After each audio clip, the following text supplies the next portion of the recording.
Wisconsin Bock. One I always look forward to, the back 40 Bock is one of the other things they call it, and it's just a standard Bock from New Glarus, and it's always just delicious.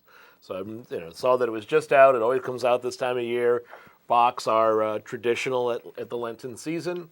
Some of the monks had to live on Bock for 40 days. What a shame. Felt sorry for them. Tough life.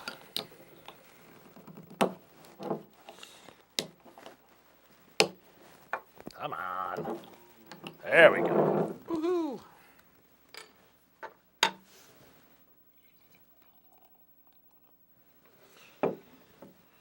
That's a pretty beer. Yeah, lovely color. I would say what, light brown maybe?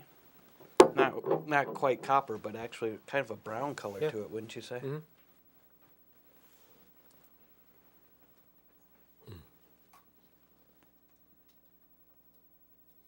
It's kind of got that brewery fresh aroma to it, Yep.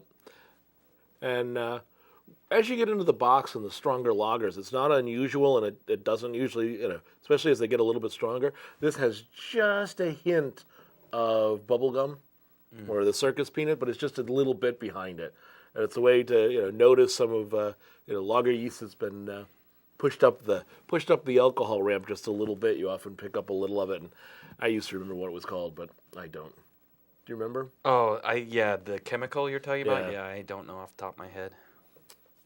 The color as well as the malty nose, I'm guessing there's probably a little bit of Vienna or more likely Munich malt that's where it's picking up some of that depth and some of the toasty notes, and a little bit of the melanoidin nose. There's not a lot to it. It's not the huge expressive ones like when we've had some of the German Bocks. And I know that Dan is capable of doing a decoction mash, and he does with the Staghorn, with the Oktoberfest, But I don't know if this is decoction mashed. It doesn't have that killer melanoidin profile that you usually get with a decoction mash, where they actually boil the parts of the mash, right? And that tends to bring out that real toasty. Yeah, you're using the boil and that to burst the starch molecule, and that's where you're plus a little bit of extra caramelization. Absolutely, as well. Absolutely. But having said that, this reminds me a lot of a classic. There used to be a lot of Wisconsin breweries that would come out with Bocks, and it was seasonal. Even though Huber makes Huber Bock all year round now, but I mean, once upon a time, there were lots of Wisconsin breweries that would make Bock beers, like Rhinelander. I don't know if they still make Rhinelander Bock. They're owned by Huber now, or whoever owns Huber now, but. It's a very traditional Wisconsin style, And it's not just Wisconsin because I grew up with it in New York as well. Genesee always came out with their 12-horse.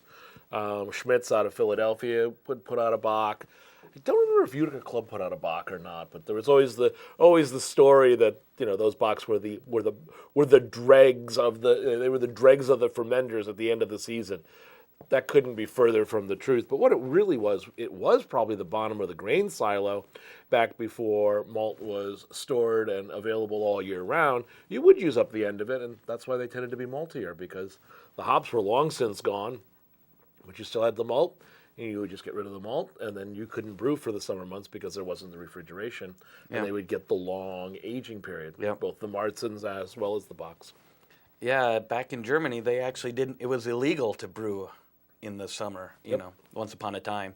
Not true any longer, but but that's where, like the Oktoberfest, where like the Märzen beers were the last beers to be brewed before they stopped brewing in the summer in Germany, and then they'd break them out after about 6 months for Oktoberfest. Right, because they could brew again and they could have fresh beer again, and sort of like knowing, well, we've made it through another season, and we'll have beer again, so we can drink up the last of last year's. Cheers, Jeremy. Cheers. I like this one.